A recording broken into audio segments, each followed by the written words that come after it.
గత ప్రభుత్వం విద్యా వ్యవస్థను భ్రష్టు పట్టించడంతో పాటు బడుగు బలహీన వర్గాల పిల్లల సంక్షేమాన్ని పూర్తిగా గాలికొదిలేసింది. ఇందుకు నిదర్శనమే గుంటూరు నడిబొడ్డున ఉన్న సాంఘిక సంక్షేమ సమీకృత వసతి గృహం. గతంలోనే 90% నిర్మాణాలు పూర్తి కాగా మిగిలిన 10% పనులు చేయడానికి జగన్ సర్కారుకు చేతులు రాలేదు.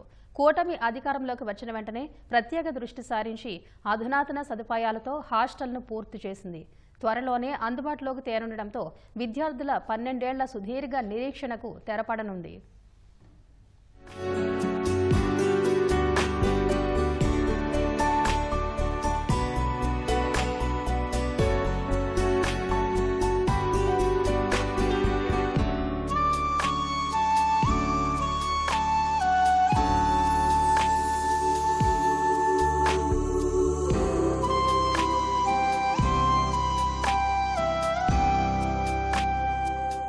ఈ దృశ్యాలు చూసారా? జగన్ పాలనలో సంక్షోభంలో కూరుకుపోయిన వసతి గృహాలను చక్కదిద్దే పనిలో పడింది కూటమి ప్రభుత్వం. ఏడాది కిందట వరకు అస్తవ్యస్తంగా ఉన్న హాస్టల్ను కళ్లు చెదిరేలా తీర్చిదిద్దింది. గుంటూరు బ్రహ్మానందరెడ్డి స్టేడియం సమీపంలో సాంఘిక సంక్షేమ సమీకృత వసతి గృహానికి 2013లో కాంగ్రెస్ హయాంలో పునాది పడగా తర్వాత వచ్చిన తెలుగుదేశం ప్రభుత్వం 5 కోట్లతో డైనింగ్ హాల్, వంటగది, లైబ్రరీ, మరుగుదొడ్ల నిర్మాణాలు చేపట్టింది. ఆ తర్వాత వైసీపీ అధికారంలోకి రావడంతో హాస్టల్ పై నీలి నీడలు కమ్ముకున్నాయి. మిగిలిన పనులను పూర్తి చేయడంలో అలసత్వం ప్రదర్శించడంతో భవనాలు నిరుపయోగంగా మారాయి. శిథిలావస్థకు చేరిన పాత భవనాల్లో విద్యార్థులు ఇబ్బంది పడుతుంటే మరోవైపు నూతన భవనంలో తలుపులు, కిటికీలు దెబ్బతిని గదులన్నీ దుమ్ము ధూళితో నిండిపోయాయి. హాస్టల్ ప్రాంగణం గడ్డి, పిచ్చి మొక్కలకు నెలవుగా మారింది.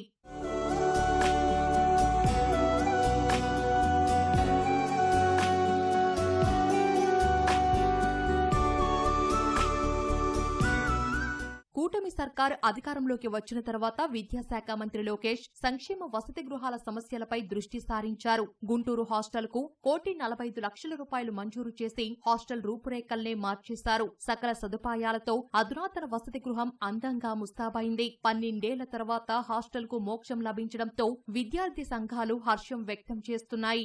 ఇటీవల కూటమి ప్రభుత్వం అధికారంలోకి వచ్చిన తర్వాత దాదాపు 140 కోట్లకు పైగా రాష్ట్ర వ్యాప్తంగా సంక్షేమ హాస్టల్స్ అన్నిటికీ మరమ్మతులు చేయించని చెప్పి 140 కోట్లు కేటాయించారు. పూర్తి స్థాయిలో గత 3 నెలల నుంచి అన్ని వసతులు ఏర్పడ్డాయి ఈ ప్రభుత్వంలో. గత 10 సంవత్సరాల నుంచి అద్దె బిల్డింగుల్లో దాదాపు 60 మంది ఉన్నటువంటి విద్యార్థులకు కూడా 3 బాత్రూమ్లు, 4 బాత్రూములతో చిన్న చిన్న గదుల్లో మెస్సులు లేక కిటికీలు చలికి దోమలకి పెద్ద ఎత్తున ఇబ్బందులు పడుతున్నారు. దీనికోసం 10.5 సంవత్సరాల నుంచి విద్యార్థులు ఎంతోమంది ఎదురు చూస్తున్నారు. వాళ్ళ చదువులు ముందుకు సాగాలి అంటే వెంటనే ఈ అకాడమిక్ ఇయర్లో అడ్మిషన్స్ను ప్రారంభించాలని మేము డిమాండ్ చేస్తున్నాం. ఉమ్మడి గుంటూరు జిల్లాలోని మారుమూల గ్రామాల నుంచి వచ్చే బీసీ, ఎస్సీ, ఎస్టీ, మైనారిటీ నిరుపేద విద్యార్థుల కష్టాలు తీరనున్నాయి. ఈ విద్యా సంవత్సరం నుంచే వసతి గృహాన్ని అందుబాటులోకి తీసుకురావాలని విద్యార్థులు కోరుతున్నారు.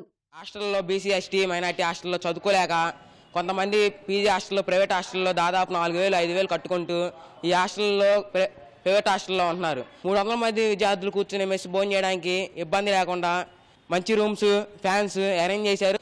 ఈ కొడుకుల శాతాన్ని ఓపెన్ చేస్తే పేద విద్యార్థులు కూడా గ్రామీణ ప్రాంతాల నుంచి కూడా వచ్చి ఇక్కడ చదువుకునే అవకాశం ఉంది. ఈ హాస్టల్ అనేది ఓపెన్ చేయమని విద్యార్థి సంఘాలుగా డిమాండ్ చేస్తున్నారు.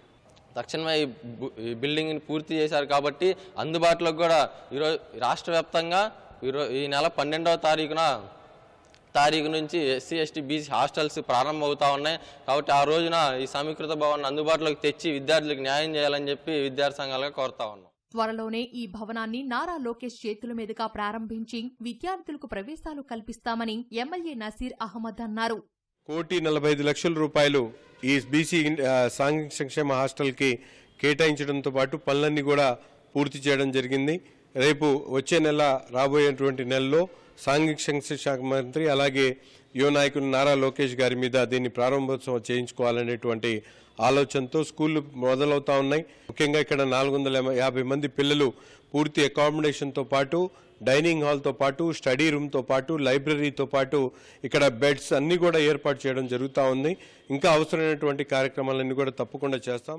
వైకాపా ప్రభుత్వం అధికారంలోకి వచ్చిన గత 5 ఏళ్లుగా ఈ భవనాన్ని పూర్తిగా పక్కన పడేసింది. దీంతో ఇది నిరుపయోగంగా మారింది. కూటమి ప్రభుత్వం అధికారంలోకి వచ్చిన తర్వాత మళ్ళీ 1,40,00,000 రూపాయలు వెచ్చించి ఈ మిగిలిపోయిన పనులు పూర్తి చేసి త్వరలోనే ఈ భవనాన్ని పూర్తి చేసేందుకు కూడా అన్ని ఏర్పాట్లు చేస్తున్నారు. కెమెరామెన్ ఆలీతో వీరాంజనేయులు, ఈటీవీ న్యూస్, గుంటూరు.